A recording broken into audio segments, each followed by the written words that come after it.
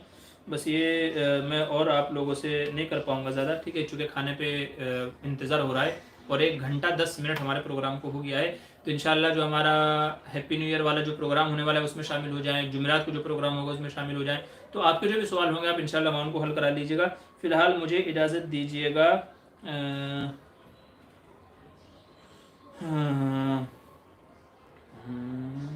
ٹھیک ہے, کرسمس کا گفٹ تو لینا جائز ہے یا نہیں آفس میں؟ بھائی بچنا ہی چاہیے کرسمس میں, جو خلیل بھائی جو گفٹ وغیرہ ہیں لینے سے بچنا چاہیے تاکہ اس کو رواج ہی نہ ملے. ہم نے لے لیا مطلب یہ ہے کہ ہم بھی کہیں نہ کہیں شریک ہو رہے ہیں نا, کل کو وہ بھی امید رکھے گا بھائی یہ بھی مجھے دے, تو بہتر یہ ہے کہ آپ پہلے ہی رسی کاٹ دے کر نکٹ کر دیں. مفتی صاحب اگر دہیج کو روکنے کے لیے اگر علماء نکاح ہی نہیں پڑھائیں تو ایسا کیسے رہے گا؟ میری رائے آپ دیکھیے, نکاح نہیں پڑھانے کا یہ نہیں ہوگا.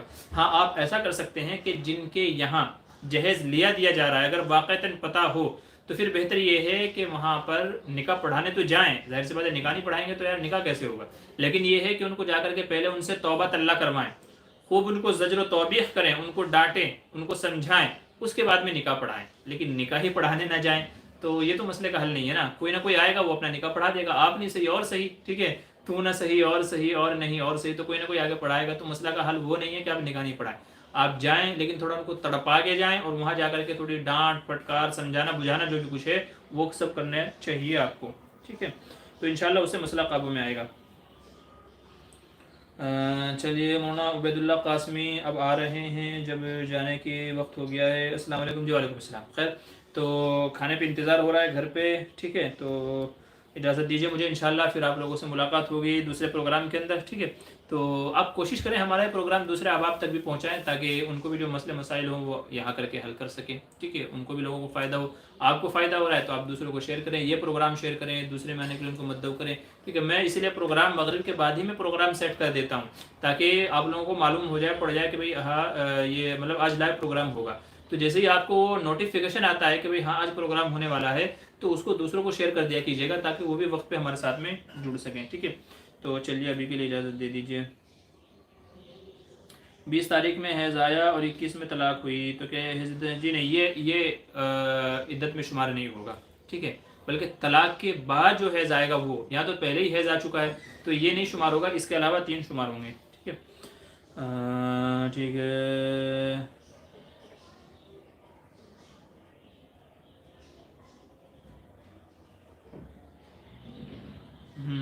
حذیفہ بھائی کا ایک سوال ہے. دیکھیے وہ تو کہتے ہیں نا بھائی, بہت سارے لوگ ایسے ہوتے ہیں کہ جن کو جلدی توفیق نہیں ملتی, وہ کام سے جڑے ہوئے ہوتے ہیں, اللہ ایسے لوگوں سے کام کاج دیتا رہتا ہے. لیکن ایسے بہت سارے لوگ ہوتے ہیں پکے نمازی ہیں, پابندی ہیں, ٹھیک ہے, دیندار ہے, لیکن پھر بھی کسی کے اخلاق خراب ہیں, کسی کے معاملات خراب ہیں, تو آپ ان کی اصلاح کر دیں, نہیں تو ان کے حق میں دعا کرتے رہیں. تو ایسے ہر طرح کے نمونے کے لوگ موجود ہوتے ہیں, ہر طرح کے لوگ موجود ہوتے ہیں.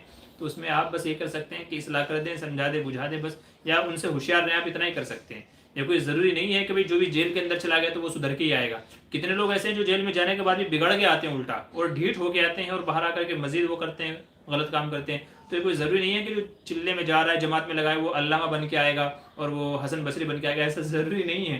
تو لوگ اس میں جانے کے بعد بھی بگڑے کے بگڑے رہتے ہیں, تو اس سے یہ نہیں ہوگا کہ بھائی یہ کام غلط ہے, اس میں وقت نہیں لگانا چاہیے, ٹھیک ہے. تو فی الحال اجازت دیجیے, چلیے تب تک کے لیے خدا حافظ, السلام علیکم. ایک دوسرے کے حق میں دعا کرتے رہیں. میں محمد معمور بدر آپ سے اجازت چاہتا ہوں, انشاءاللہ پھر ملاقات ہوگی آپ لوگوں سے.